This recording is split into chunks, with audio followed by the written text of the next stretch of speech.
Well, Anta Babacar is a politician and political candidate. She was arrested and released last Sunday after taking part in a protest. She joins us now from Dakar. Good to have you with us. So first of all, the president says the election delay is not about him wanting to remain in power, but just to ensure a smooth transition. Do you believe him?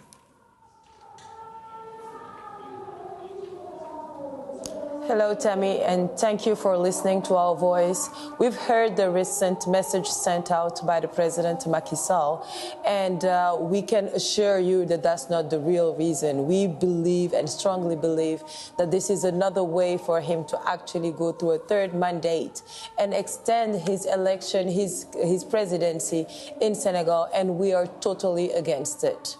How will you challenge this decision to delay the vote? By all means necessary. We've started in the most peaceful way possible. The first was to say no, because we came out in the streets.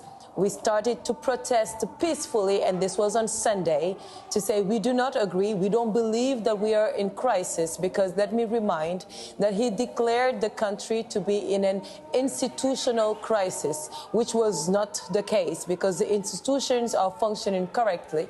So at first it all started with a peaceful protest to say we want to hold elections on the right day and time on February 25th. We've been through the whole process. I'm a candidate myself. I'm the first female who ever passed the sponsorship in the political history of Senegal. And the Senegalese people have the right to choose the next president, and we are ready for it.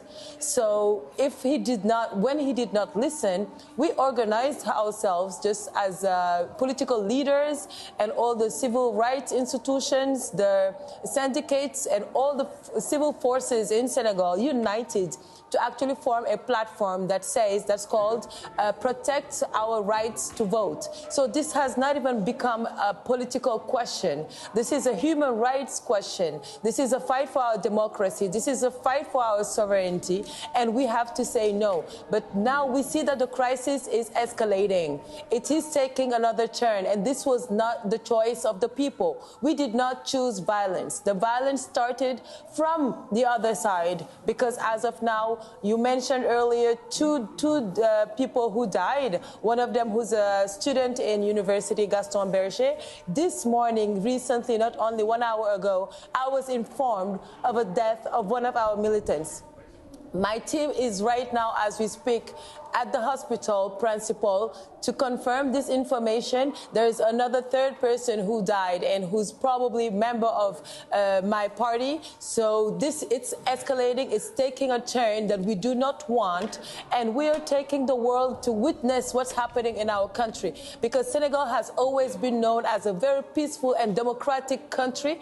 And now it's the crisis that the president is talking about, or when he talked about it, it did not happen then. Okay, let me jump in and now. ask then. Let's see do you have any confidence? Do you have any confidence in the Constitutional Council, which was set to rule in about a week on the constitutionality of Parliament's move to try and delay the election?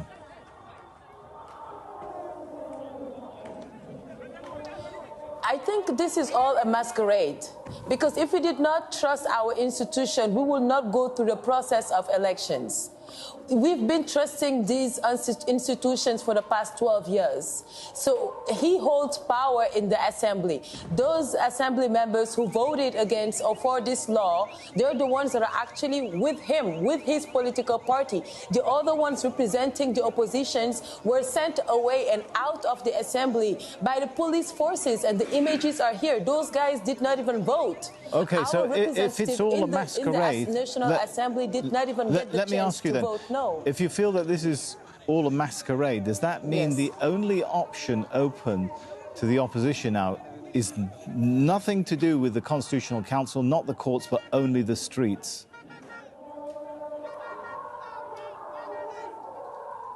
He's not leaving us any other choice. We are hoping on these communication, the international scene, to actually talk to him. Maybe he will listen, because he's not listening to us anymore. We've cried out, we've spoken out, so we will be on the streets. Because I myself, as a presidential candidate with the other candidates, we consider this is still our campaigning time. So we have to go on the streets, and talk to the Senegalese people, because on the 25th of February, we don't see any other options than to hold the elections on this date and allow the Senegalese people to democratically elect the next president of this country, just like we elected him 12 years ago. All right, let me ask you briefly, what would it take for this crisis to be diffused? What are the opposition's demands?